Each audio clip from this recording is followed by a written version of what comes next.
Auto insurance can all seem the same until it comes time to use it. So don't get stuck paying more for less coverage. Switch to USAA Auto Insurance and you could start saving money in no time. Get a quote today. Restrictions apply.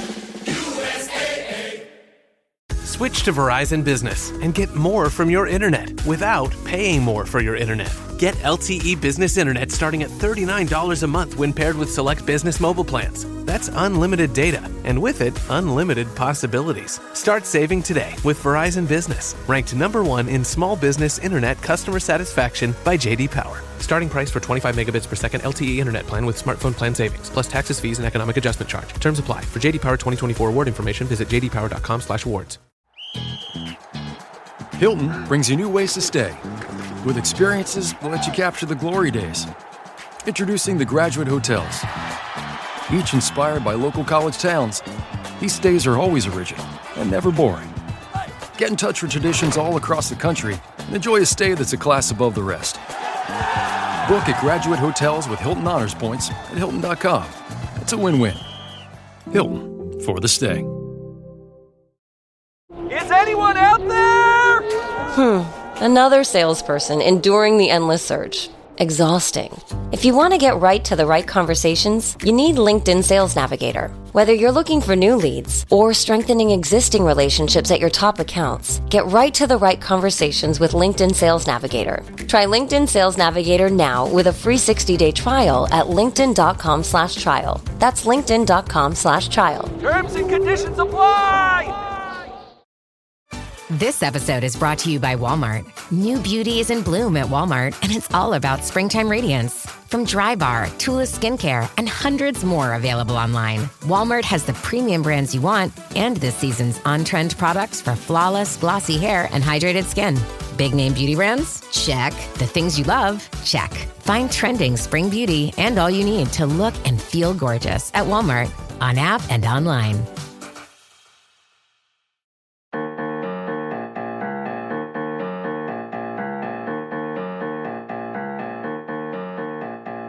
Hello and welcome to the Reversing Climate Change podcast. I am Ross Kenyon. I am a longtime carbon removal and climate tech entrepreneur.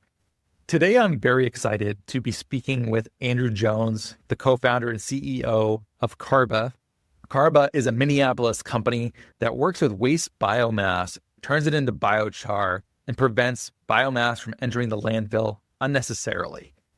Carba had the good fortune of landing a 5-year, 44,000-ton carbon removal credit deal with Microsoft, which is a big deal. Getting a guaranteed demand signal like a long-term contract with Microsoft is pretty much as good as it gets in carbon removal. These are serious people who diligence carbon removal deals at Microsoft. Microsoft broadly gets their pick of the litter. Same with Frontier, Google, or others who are making these very large carbon removal purchases.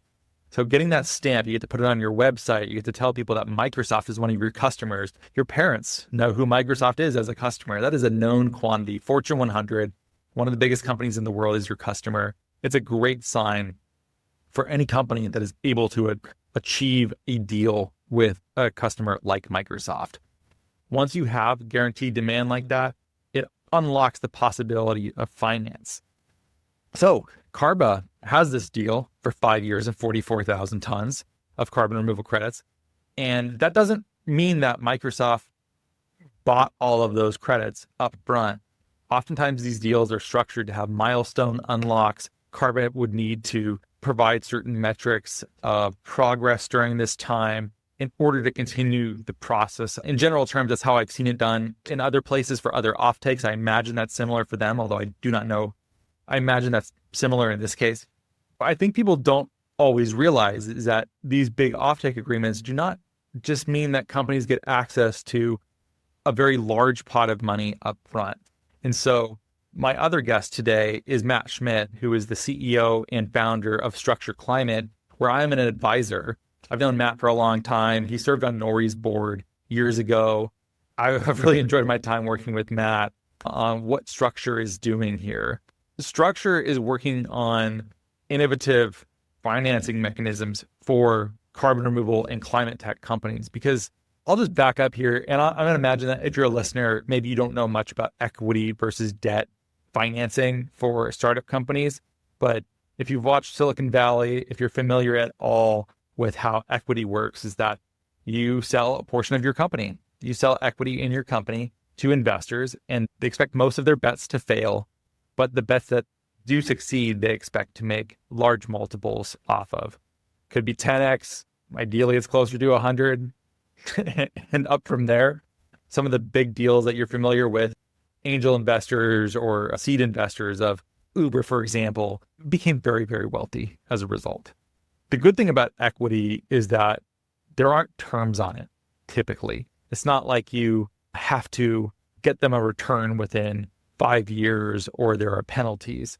Equity investing is a longer term approach, or it tends to be. Not always. I mean, everything I've said so far, I can think of counterexamples too. In general, that is pretty much how it works. But debt is not like that. Debt has strict repayment terms, interest rates, and there are often penalty clauses for failing to repay on time that could result in the debt converting into equity or the interest rate going up or both. It's actually really hard to raise debt as a startup company because lenders don't want to lend to startups that represent enormous risk for a fixed return. The benefit of investing in equity in a startup is that there's a lot of risk, but the risk is also positive. The risk could also represent unlimited returns. But debt isn't like that. They're still making a bet on an untested startup or a fairly young startup, but at most they're only going to make the interest rate or the interest rate plus whatever penalty provisions are in the debt contract. It's not like they can also make an unlimited upside in investing in debt for this company. Oftentimes companies can't even get debt. When young companies can get debt, it's oftentimes at usurious interest rates. We joke about it in the show. It's closer to consumer credit card amounts, 20% plus in some cases. This might not look like a lot, and it will probably only make sense to you if you've bought a house or done this as a company where a 1% raise in your interest rate may not look like a lot when you're financing a house purchase. But when you add up how much that is every month, and then you multiply that out over the presumable 30-year duration of an average mortgage, it represents huge amounts of money. And so for companies that are small like this, changes in interest rates matter a lot to them. And so structure, through various ways of blending philanthropic capital as well as commercial capital, are able to put together deals that are more palatable to a company like Carba. We also talk about why doesn't Microsoft or bigger companies like this just finance these deals themselves? That's another really good question that we get into. If you've been dying to learn more about carbon removal startups, climate tech startups, raising money, the difference between equity and debt, why you might want one in one circumstance and another in a different circumstance, we're going to get into all of that. I hope you enjoy. Links to both Carba, the announcement, Structure Climate are in the show notes. This show is paid for by subscriptions. And if you love what we're doing here, if you look forward to next episodes, if you could please become a paid subscriber, it would mean a lot to me. It really helps a lot. It's a good signal that there's product market fit here for the podcast. It's $5 a month. You can do it on Spotify, and I will put the link in the show notes. If you cannot afford to do that right now, a great rating on Spotify, 5 stars, or the same on Apple Podcasts, plus a review. Write some nice things about the show. Also super valuable for getting the show out to more people and helping it grow. Thank you so much for listening, and here is your show.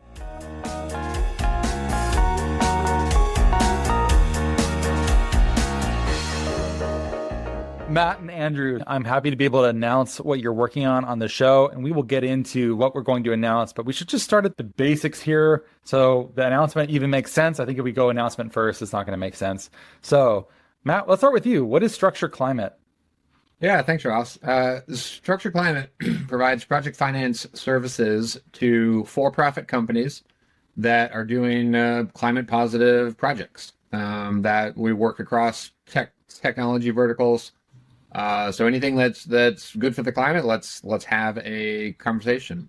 We focus on projects where there are good, reasonable offtake terms. You know, there's a buyer for whatever is happening and where unit economics are maybe a little challenging in some of the conventional project financing setups.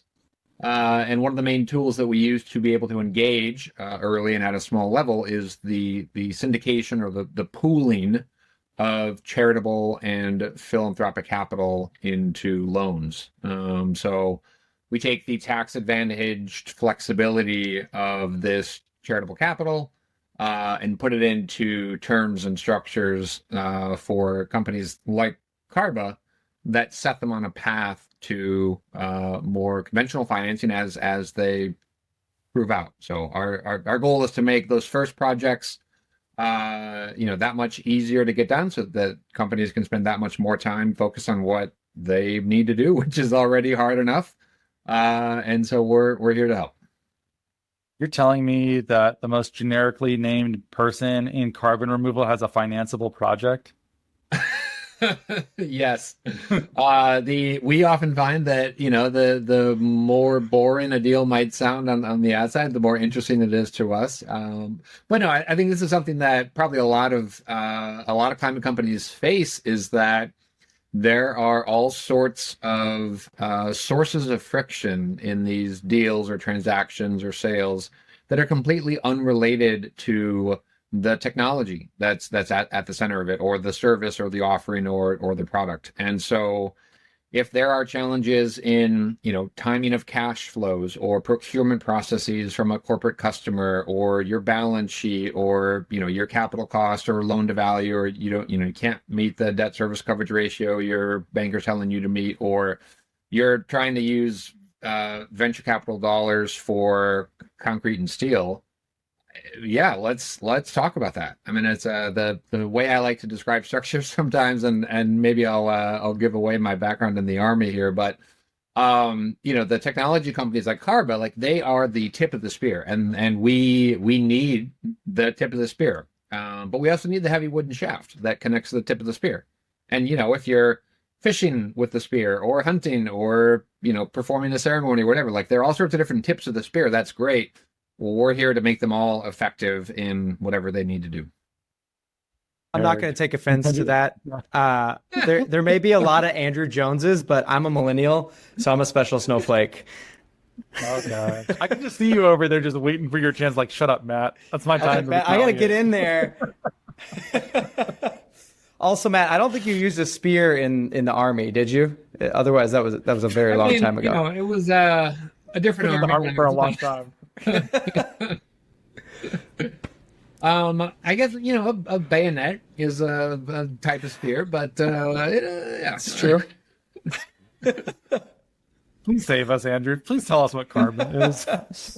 Yeah, well, I don't know if I can top that, but yeah, Carba. So essentially, at our core with Carba, we're a waste to value company. We find waste and we figure out how to valorize it in the best possible way, with a very strong focus on climate. So we're a carbon removal company as well. And so it turns out there's a lot of value in the carbon that's in waste if you can lock that carbon up and then sell the resulting carbon credits. And so that's what we've been able to do here. And there's a lot of sort of variations on that theme that we're looking at. But at its core, it's this premise of, where are all these pockets of waste in the world that aren't being utilized today? They're low or negative value. And how do we upcycle them, if you will, and convert them into a product that's actually valuable, whether it be carbon removal credits or some sort of carbon product. Which waste stream did you discover was undervalued and decide to dedicate valuable career time to solving? Well, our beachhead here, which is really exciting, is looking at municipal wood waste. Man. All right, you got to go back. You got to choose something more Army related, I guess. Yeah, right. Well, I wasn't in the military. Matt. Yeah, okay. I wasn't in the military, but I was a pyromaniac as a kid, so that actually might tie into this. As a 12-year-old, I used to make carbon in my fireplace, which turned out to be biochar. I didn't know that at the time. And I would mix that with sulfur and potassium nitrate to make a crude gunpowder, which I guess makes me sort of the vintage of spears that Matt was speaking about. Yeah. So I was making biochar before it was cool, when I was a wild tween or adolescent. And, kind of fast forward later in my career, I got into chemical engineering and learned about how chemicals are made and how you can, transfer chemicals from one state to the other and make and break chemical bonds.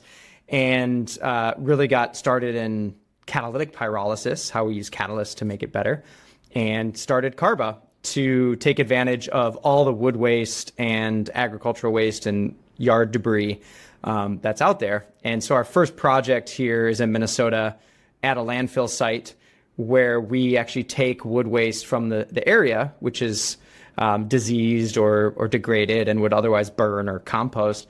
And we can take that, convert it into biochar through a pyrolysis or, very similar to what I did when I was a 12-year-old in suffocating a fire.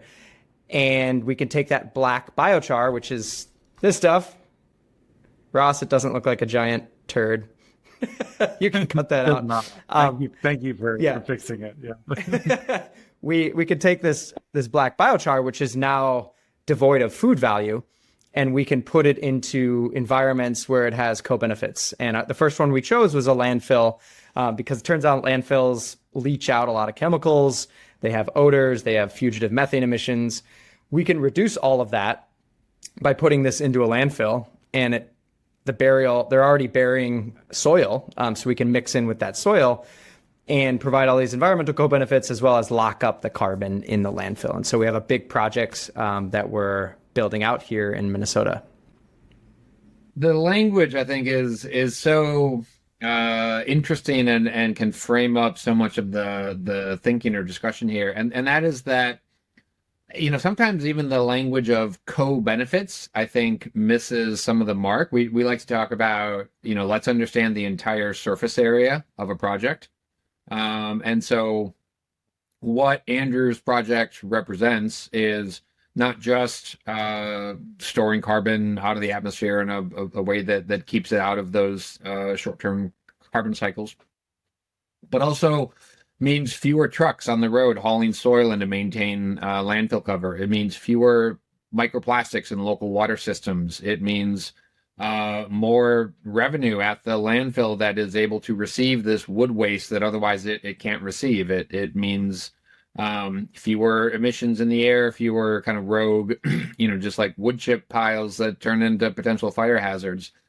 And it's not that any one of those needs to be a strong enough or convincing enough, case to say, let's get this project funded. It's that we can pull together capital interested in this project for all sorts of different reasons.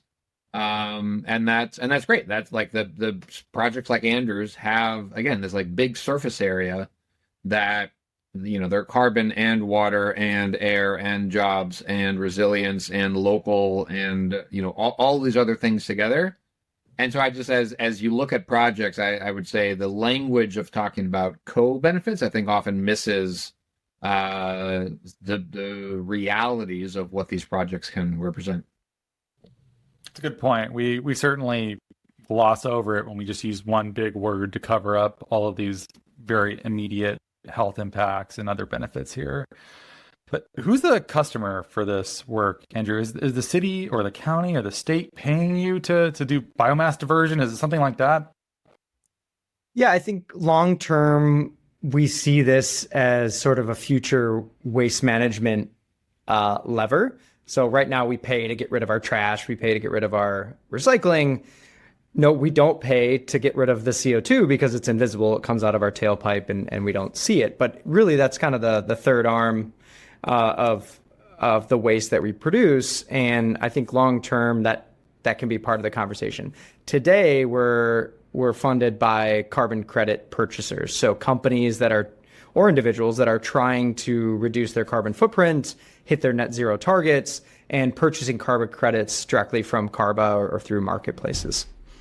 I'm really excited to announce for the first time that we have sold a large offtake to Microsoft, who is, of course, one of the leading buyers and has a very rigorous diligence process. And they were, attracted to our solution, both because of its carbon removal potential, but also the co-benefits and the the simplicity of the project being completely co-located. And so this is a multi-year large offtake agreement. We're super excited and really thankful for the support that Microsoft provides to this to let us get off the ground and really show the world, how valuable this can be. And so part of this is learning all the benefits that go along with our process. And so we're doing some studies to get some real world data in the landfill for, to measure exactly all the impacts that we're going to have on the landfill.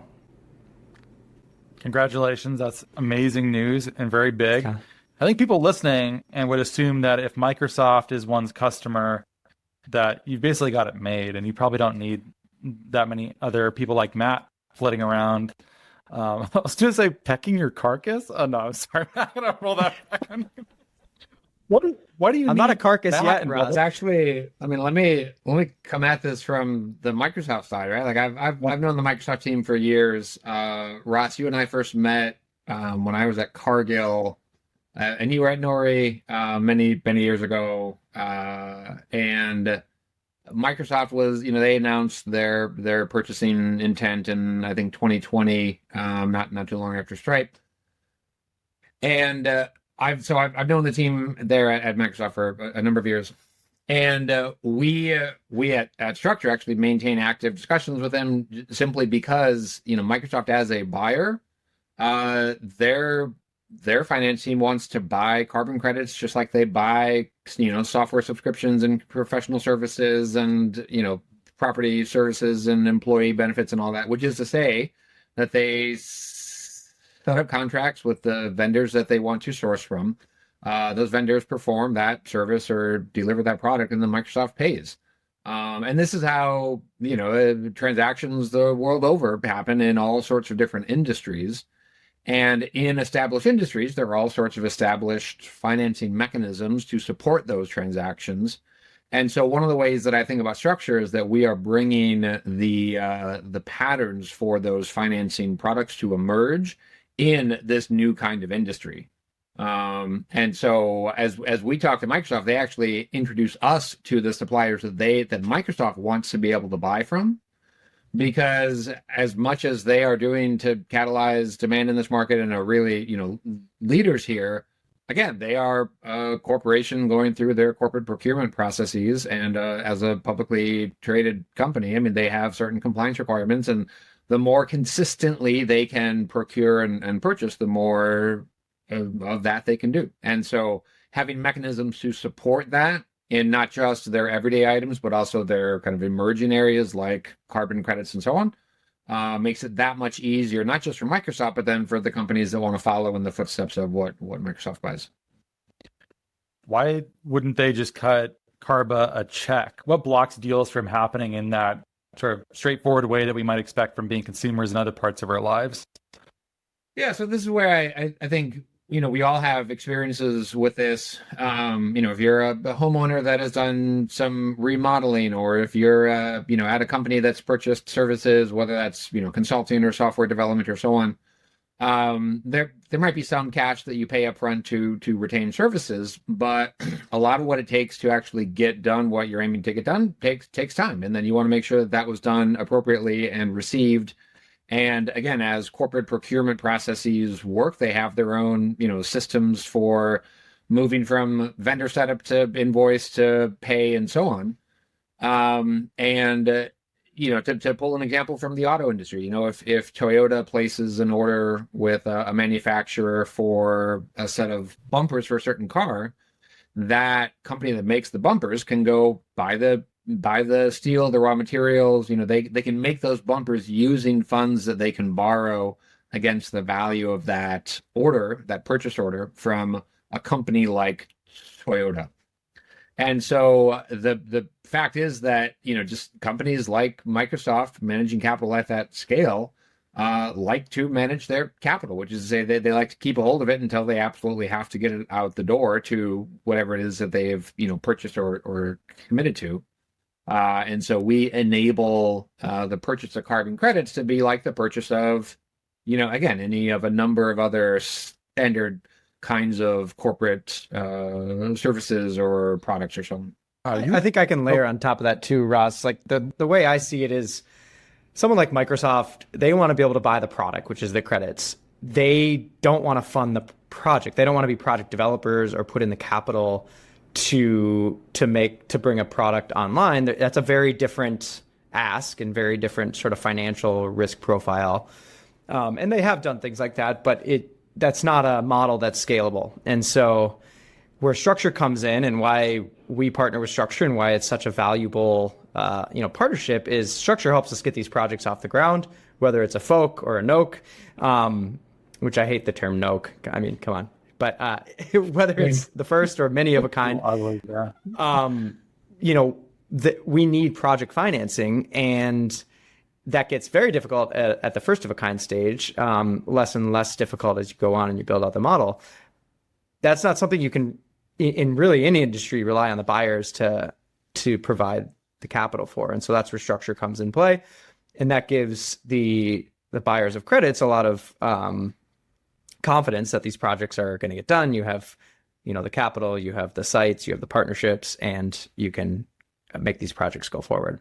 But yeah, there's a lot of partners that there's a lot of things that have to come together to make these things happen, which is why they're so difficult. I think it's such a good illustrative case because if Microsoft cannot internally finance this in an effective way, I think it just goes to show how needed specialists are like Structure, essentially. Because Microsoft has an enormous finance team, I'm sure. I don't know how many people work over there, but it's 3 digits. Is it possibly 4 digits of personnel that are doing these? Yeah, I mean, they are quite active, but they also want to spend their time and effort doing the things that they are best at. So, planning data center infrastructure and cloud compute and, their products and services for their core customers. And so, just like they're probably not financing, landscaping services or, there are all sorts of things that Microsoft uses that they are not in the financing industry for. And that's totally fine. It's just like we as consumers can go to a grocery store and buy food without having to think about, the financing processes to put in the food safety, measurement equipment and the standards and sort of how all of the invisible pieces come together to make that food safe to buy at that point of purchase. We just were able to purchase that. And so the more that we can get the right kinds of tools, the right kinds of capital in for these projects, the more that the buyers can focus on buying what they want to buy and then get back to doing what they want to do. Reminds me, Matt, of the zone of genius, right? You don't want to be operating outside of your zone of genius or you're not effective. And so it doesn't make sense for Microsoft to become or any, tech company to become a carbon removal company or finance those projects. Yeah, everyone talks about how difficult, especially first of a kind folk deals are. Noke is like N of a kind, so just like 2+ whatever deals. It's obviously much easier to go through deals once the first one has already happened. We've learned from it, we can move on. But people often say that carbon removal companies, even with a blue chip counterparty, potentially like Microsoft, cannot get debt financing for deals because there's just no track record. These companies don't have cash flow statements that go back far enough in time that are credible. Commercial lenders, non-concessionary lenders are just not going to put money up for projects like this, even with Microsoft on the line. Is that still true, by the way? I've heard some pushback on that characterization. Are you still seeing that, or is that something I could have said 6 months ago, but is maybe less true now? From what I've seen, it's even more true now. As Structure, like I said, we work across tech verticals. We talk with companies doing all sorts of different climate positive things. So water, waste, wood, biodiversity, recycling, power, etc. And we specifically focus on kind of the smaller scale of projects. So think like sub 20 million. We see a lot of demand in the roughly like $3 to $8 million range. And what we hear from the companies we talk with is if they can get quotes to borrow from banks, even banks that they have established relationships with, they're getting rates north of 20% for like consumer credit card numbers. Yeah, right. It would be like, going to a car dealership and saying like, hey, I know I get an auto loan for 8%, but I'd like to put this car in my credit card and pay like 23% or something. And so the reason you can get an auto loan for a lot less than a credit card rate is that if the car, if you fall behind on payments, they have a car they can go get.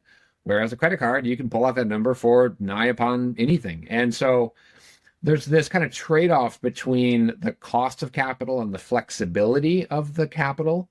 And so cars and houses and buildings and equipment and, things that can be, collateralized or repossessed or claimed. I mean, there tends to be a lower cost of capital when you're talking about a distinct thing that is believed to retain its value. And there tends to be a higher cost of capital when the borrower, the person receiving the capital has more flexibility. So a startup founder can raise venture capital and can do just about anything they want, which is why investors at those stages put in mechanisms to manage the governance and the boards and decisions, and it's like they build up a framework to bring the control, because the control is not around a tangible thing. But in real asset, type projects, it is a very tangible thing. And so it's, yeah, I don't know. There's a, like, I don't know how much to get into sort of like risk return curve and financial, 101 or theory or whatever, but it's like it's one thing to get the blueprints for a house, like you say that you're planning a housing community and you're going to just cookie cutter every house. You can, design the blueprints once and use them a bunch. But every house you build, like, you need cash for that. You need cash to buy the wood and the concrete and to pay the people to move the stuff around on the ground. Or it's like a kid that hears a joke and shares a joke and share that joke, many times without any additional cost. But like, if they're going to run a lemonade stand, they need to buy the lemonade supplies. They need to buy the materials to make that happen. And so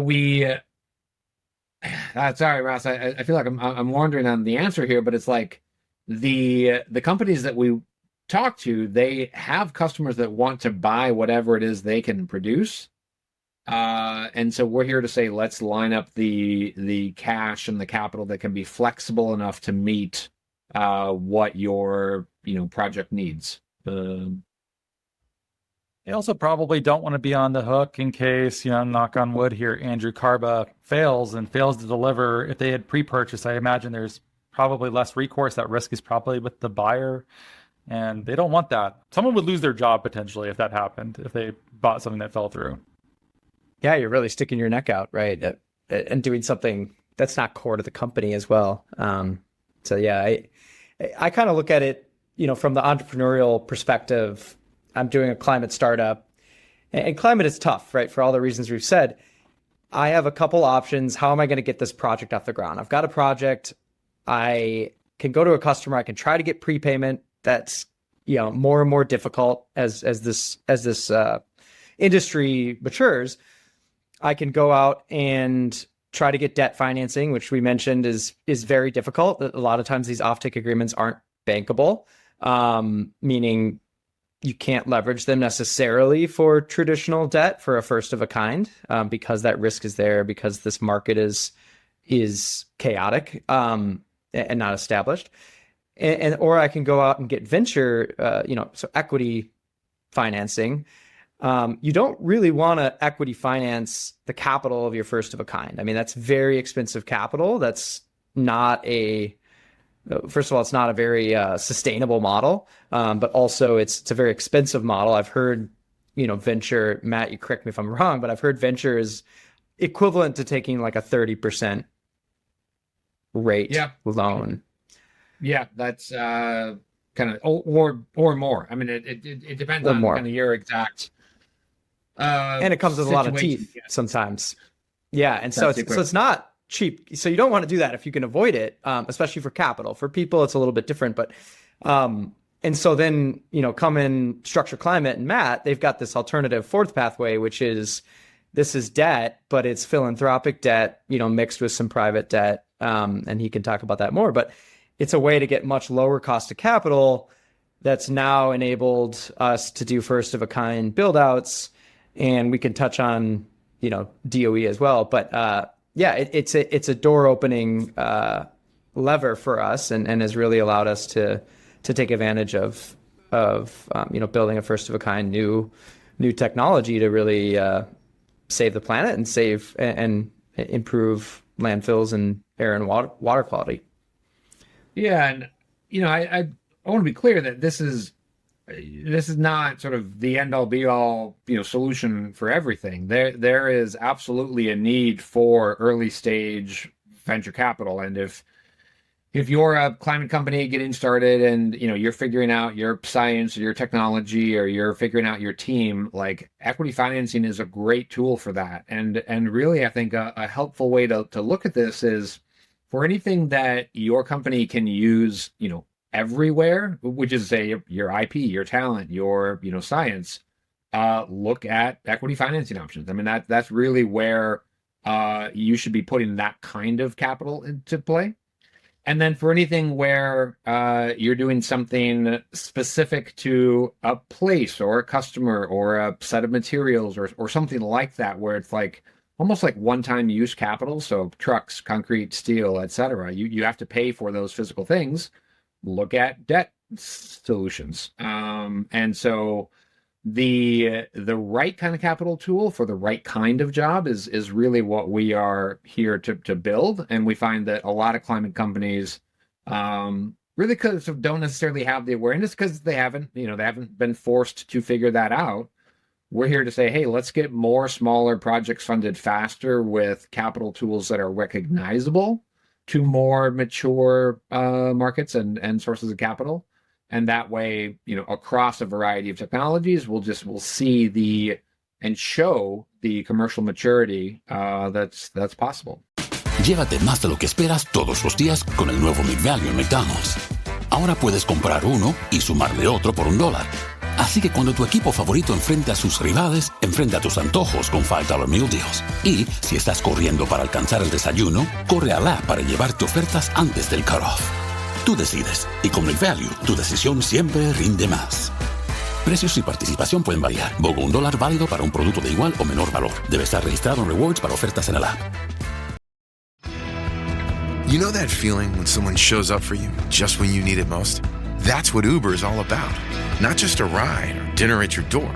It's how Uber helps you show up for the moments that matter. Because showing up can turn a tough day around or make a good one even better. Whatever it is, big or small, Uber is on the way. So you can be on yours. Uber, on our way. Well, if this particular type of debt financing is only for a smaller subset of lenders, what kind of maniacs are interested in deal flow like this? How are you able to attract people that want to fund projects like this, Matt? I imagine it could be a difficult pitch. This is where, again, we really focus on the entire surface area of the project. And so, to call out like what Carba is doing and just to get into the specifics of that a little bit. So Carba is using some project financing to put this first site here into the site in Minnesota. And the loan that we syndicated is made up of a handful of what are essentially donors who are providing the capital that is being pooled into this loan product with terms for Carba that can work for Carba. And so in this case, the primary donor, the main anchor donor is actually Eric Schmidt's family foundation. They are an active grant maker in areas related to waste and water. And so this opportunity to not only achieve impacts in waste and water like what Carba is able to do, but also to utilize their grant making capital as a proof point for building that credit transaction history was really meaningful to them. But then aside from that, there are some local donors that, have known Andrew through other networks and like to support local entrepreneurs. There's a local software company is supporting this project, again, because it happens to be in Minnesota.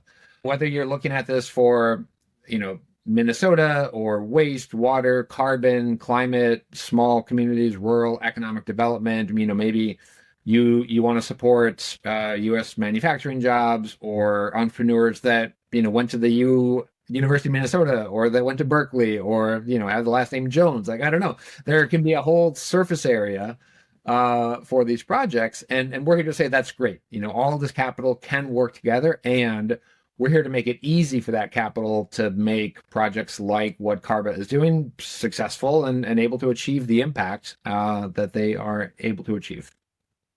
I love the idea of some analyst or associate with their first job in VC pitching a thesis correlating people with the last name of Jones to Alpha, being like, this is where we should be investing right now, the Jones portfolio.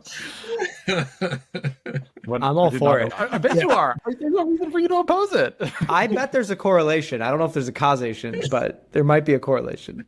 Matt, you mentioned that you see these people as donors. Is it all concessionary capital like that, or are these people getting a return? Are they? How are they seeing it, and what does it look like?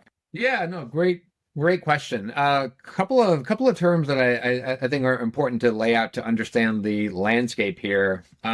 One is that this entire concept of lending, charitable or tax advantaged or philanthropic capital, all terms are basically the same thing. This concept has been around for decades. Like it's been something that's been part of the tax code since the 60s. But only private foundations in the tax code are able to utilize it. And the biggest foundations, the ones that everyone has probably heard of, Gates and MacArthur and Ford and so on, have done this, using hundreds of millions of dollars. And it is an active capital flow, mechanism for those types of groups. What we are doing by providing services that pool the capital is utilizing that part of the tax code, but also making it an option for individuals and that want to, make a charitable contribution out of a donor advised fund, or had a liquidity event and want to, put some of that capital to work in this kind of climate project financing. And when you look at the entire landscape of charitable dollars and how they flow, private foundations are only about a quarter of the transactions out there, as measured by dollars. And so what we're saying is, there's a whole bunch of smaller projects that can utilize this kind of capital, and there's a whole bunch of capital that can, that loves these kinds of projects for all sorts of different reasons. And so we're here to facilitate that connection. And so they are, in the eyes of the IRS, they are donors. This is charitable or tax advantaged capital that has generated a tax deduction opportunity. And yet, because we bundle the dollars into a loan, that actually preserves the charitable capital. So it pays back. And the donor, at the end of it, can elect to receive their principal plus interest and put it towards other charitable causes. So, in the case of the Schmitt Foundation, for instance, we've talked with them about recycling this capital into other projects like this, which they're great with. But, the local software company, they're probably going to find some other project happening in, education or healthcare or something in the Twin Cities that they'll put that capital to once it gets repaid. And that's fine. Like we're here to say, if you want to support this project, here's a mechanism by which that can happen. And when the project is done, thank you for your support. And so it's the preservation of the charitable capital that really starts to make it a little bit different than kind of how you might think about a donation in general. Are there lenders in this loan who expect at least something above the risk-free rate for making a loan, or is it all sort of philanthropic capital at this point? At the moment, it is all philanthropic capital. As Carba, matures, though, and this is kind of what we talked about with getting them ready to move to more conventional sources of financing. There are lots of larger scale or mid market type infrastructure investors that finance landfill type projects or municipal projects that want to see this kind of technology start to gain traction, but because of the kinds of investors they have and their capital requirements, can't take this kind of early risk. And so part of what structure does is sort of build that bridge that puts companies like Carba on a path to really show or prove out their commercial viability to any of a number of different types of other investors. And so the catalytic or philanthropic capital at the start can get replenished and can stay at that leading edge. And that's where, again, we're building this bridge to bankability or over the valley of death, or pick your metaphor here. But the point is, let's meet the projects where they are today, using capital that is kind of the right cost and the right structure for them today, but done in a way that makes them recognizable. And so the returns, the rates, that we talk about, it's, we have a lot of flexibility within that, but generally think, 5 to 7%, 5 to 7 years, that's kind of where we aim to land, because we're balancing a couple of things. One is that we want the rates to be low enough that the companies like Carba have enough space and flexibility to do what they need to do, while making the rates high enough that they become a meaningful part of that company's credit transaction history, so that they can go to a bank next time and the bank might say, oh, you got a really good rate on your first loan. How did you do that? Like, well, here's a story about how we did that. And that's fine. Like that's great. It's like, oh, well, you borrowed that on these terms and paid that off. Great. Here's the offer that we'd like to make. So it's a very attractive thing to be able to offer a young company. Andrew, when you were looking for financing for this project, did you have many options? Are there a lot of people floating around trying to provide this service, or is it pretty open? There's not a lot of options, to be honest. We talked to venture angel investors about equity financing, and I talked about that before. We also spoke to infrastructure funds. There's even sort of blended infrastructure funds that are kind of more venture style, early stage infra. But even that, it's difficult in the climate space. But yeah, we looked at a lot of different areas to answer your original question, and there's just not a lot of options, which I think is what you see a lot of these climate companies struggling with. Even ones that have gotten VC funding and have been able to build sort of small pilots, they can't get to that next stage to really prove out commercial viability. Well, and even ones with, offtake contracts with marquee customers, with great investors on their cap table, they've raised a ton of money. But if it's not the kind of capital that the investors you're going to are looking to give out, and it's not the right kind of capital for what you're doing, then it becomes a hard sell. And then Andrew, maybe certainly I see this a lot, but I feel like there are a lot of options that want to talk to you once you've done something.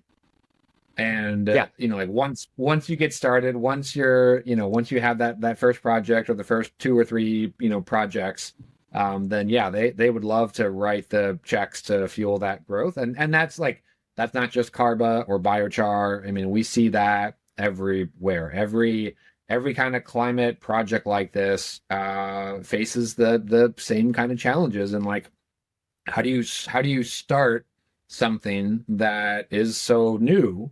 And when all of the capital that might help you start wants to see it already having been done before.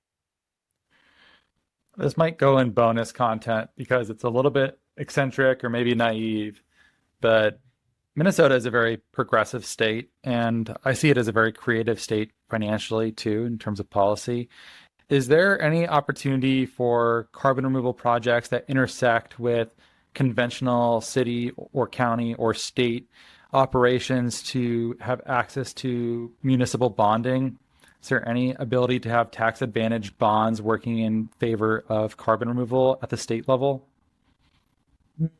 Maybe down the road. I think that your better bet for right now, at least for the next 3, 5, 10 years, would be to get enough debt funded transactions such that the kind of bond underwriters that are going to come in for really big deals feel like they have enough of a data set to start to price it as something that makes it appropriate to both the city and the investors that they would want to attract.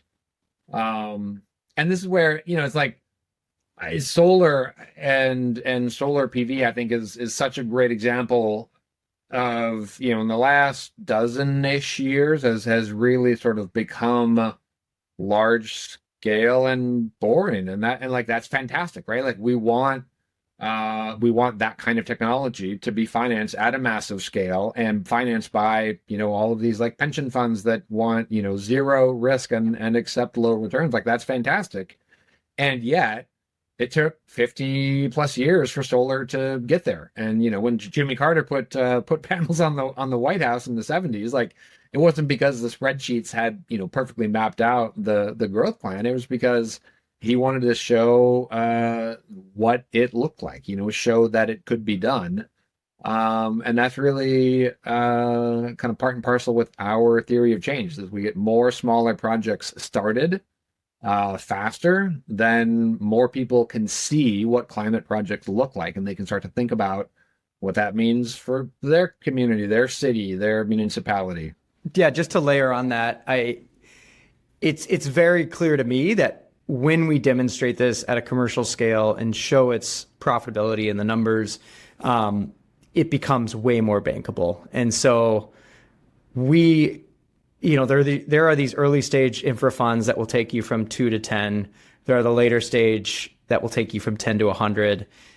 Once you prove that out, it's these first of a kinds that are very difficult to fund, and that's I think a huge lever for Matt. And I think Matt, you also are hoping to get into sort of the 2 to 10 and beyond stage as well, and kind of help us as a company grow that credit rating, grow that ability to attract that type of funding. That's exactly right. Yeah. I mean, we're here as early as we can be and engaging in a way that we believe we'll have you on that path. And then hopefully we continue to do our job well and remain that partner for you as you grow.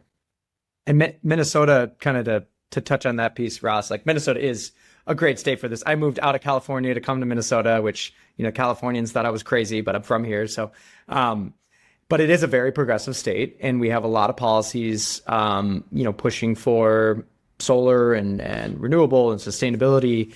Excel Energy, for example, has to be net zero by 2030, which is only 5 years away. And so there's some really big levers. And on the municipal angle, actually, sorry, I have a cuckoo clock. I love it that there's been cuckoo clock going off this entire time. What's funny about I enabled an Alexa skill last night to alarm me at an hour because I was perpetually late to things. So I tried to disable it by putting do not disturb, but it didn't listen. So apologies. You'll have to edit some of those cuckoos out, Ross. No, it's staying in. But anyways, please continue. Staying in.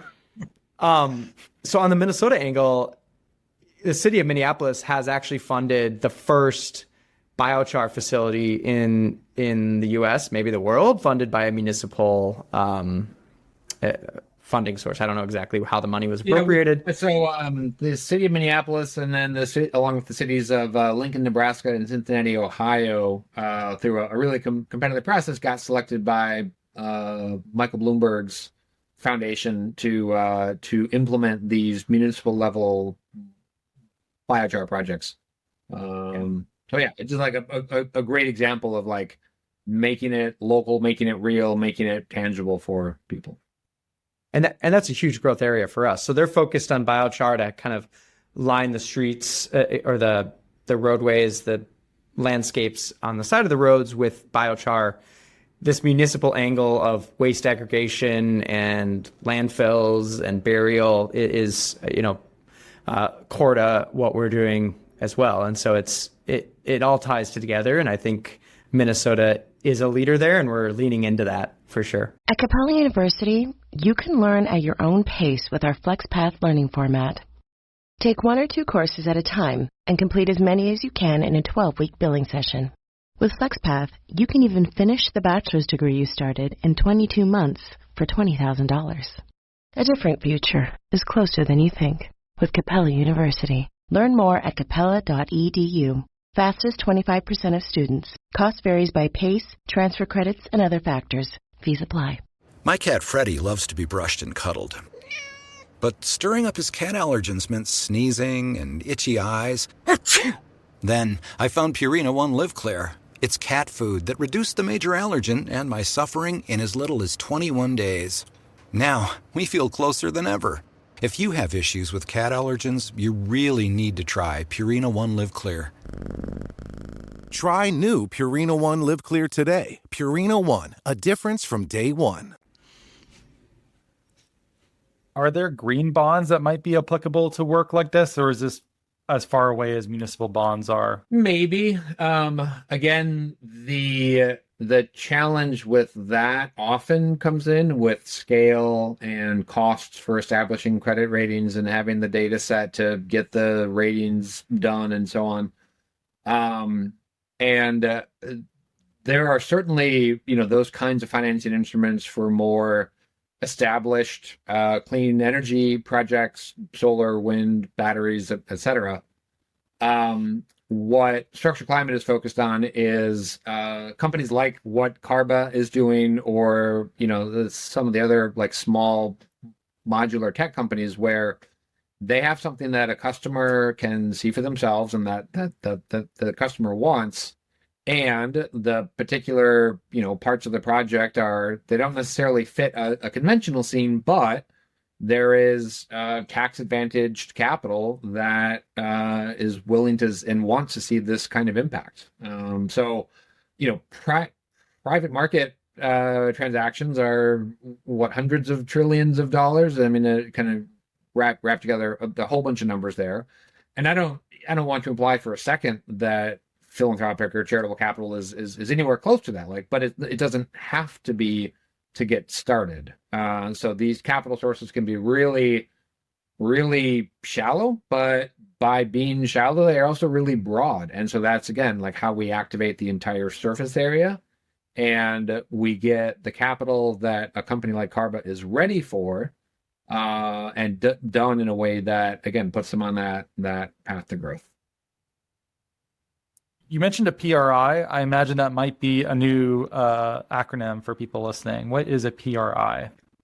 Yeah, so a PRI stands for Program Related Investment. And when I mentioned the mechanism that private foundations have been using for decades to make these kinds of transactions happen, that's all grouped under what the IRS calls a program related investment. So there are a couple of tests that we have to meet to make sure that this kind of capital tool is appropriate for how we're aiming to use it. And we partner with 501c3s that provide the syndication and the actual handling and receipt of the donations and the charitable dollars. So makes it easy for groups like the Schmitt Foundation to give grants. And then that's the transformation point. In this case, we've been working with the Venn Foundation, VENN, as though at the intersection of purpose and profit. They are also a local group here in Minnesota, and they have been a fantastic partner. They work with a whole host of different, impact areas, education, healthcare, community development, and so on. And so they've done some things in water before, but nothing really so climate focused as this. But we are changing that quickly. Depending on your sort of exposure to impact investing, you might hear terms like mission related investments or MRIs. That's not established within the tax code like PRIs are, but just can again refer to a type of investment where there might be some kind of impact return in addition to a financial return. Andrew, did your equity investors have any questions on the PRI? Like, how did that go? No, I think they were excited about it because they saw the value. To them being equity investors, it's a low cost capital approach to get this thing done and get us to the next stage. So I think it was welcomed with open arms. I think not everyone had heard of the term PRI, and we had to explain it. But so, Andrew, Carba's not your first company, and I believe one of the donors that came in to support this PRI was actually an angel investor from a prior company. Can you share a little bit about that? Yeah, so actually, I had a previous company before this that I built detection equipment, actually some of the best detectors for pyrolysis gases and other sorts of things, and ended up selling those assets off to Shimatsu Corporation out of Japan. And so that was a successful exit, loosely related to what we do here. And someone related to that company also invested in Carba as an early angel, and then went on, they have a foundation, and that foundation went on to invest through the PRI.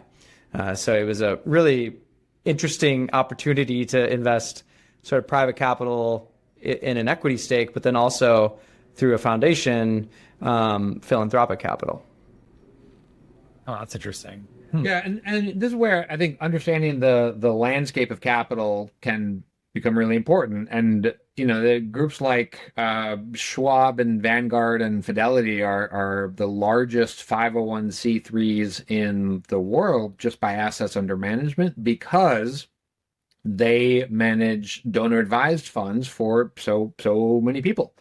And there are lots of reasons why someone might make a charitable contribution, whether that's for like tax efficiency or tax streamlining.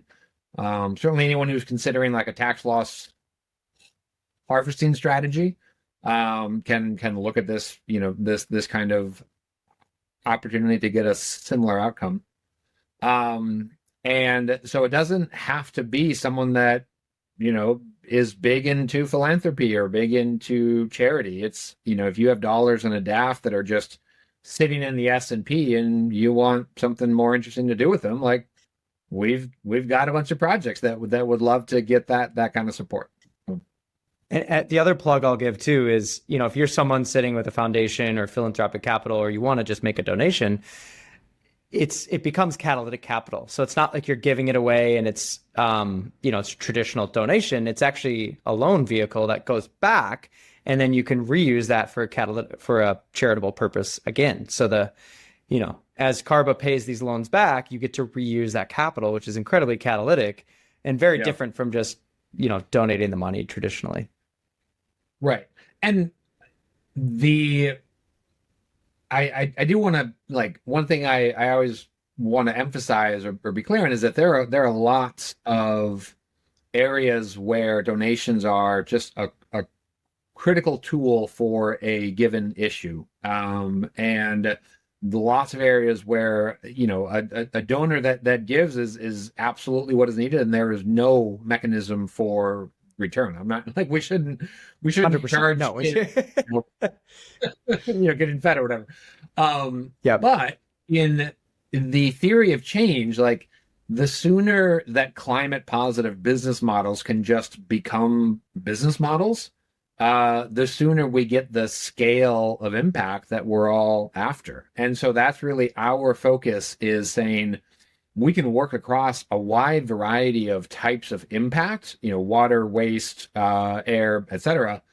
And one metric that we create across all of them is a return on capital. And so again, with the goal of getting more conventional or kind of, fully conventional financing systems in play for these climate positive projects and impacts, and really like accelerating the path to commercial maturity for a wide variety of climate technologies.